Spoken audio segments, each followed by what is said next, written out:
Fun fact, did you know that there are 326 million trillion gallons of water on Earth? Well, what if we use this water to power our homes and businesses? That is what hydropower is doing. So what is hydropower? How does it work? Hydropower is power generated by hydroelectric dams. Basically, water flows through and spins a turbine, which spins a generator, which generates electricity. And this electricity is transferred through power lines, uh, and it gets to our homes and businesses that way. Here is a diagram detailing the process I just described.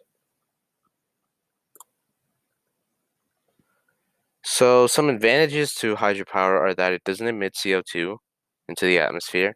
It's a renewable energy source, meaning that it can't run out. Hydroelectric dams can control floods.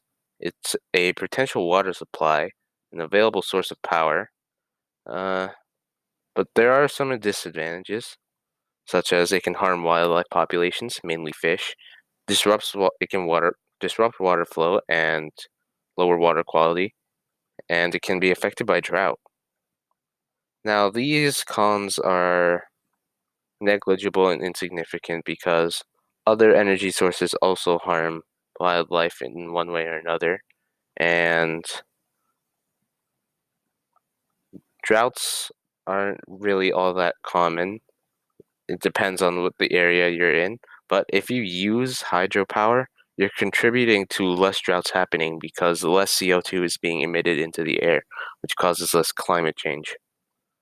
So some ideal locations for hydropower in the United States are Washington, Oregon, and Idaho.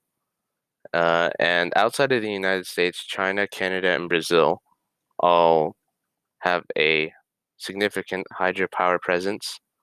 And yeah, uh, the hydropower industry yields jobs for many people.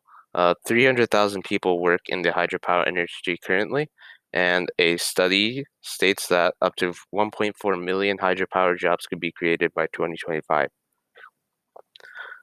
Some companies that use hydropower are Microsoft. They've been changing the source of power of their data centers, and a portion of these data centers run on hydroelectricity. The EPA also uses some low impact hydropower as well as other renewable resources to power their offices and stations. And yeah, here I have made a function to represent the investment throughout the years of hydropower. The installation cost is around $20,000, uh, but you save $2,500 per year. So you would make your money back in about 8 years, which is pretty good. And yeah, here's a graph that shows that function. As you can see, you'd make your money back in 8 years, and you'd start to gain some money in 9 years or so. So overall, hydroelectricity is a great choice. It's probably the best renewable energy source, and you should probably switch to it if you can because there are a lot of positives and very few negatives to it.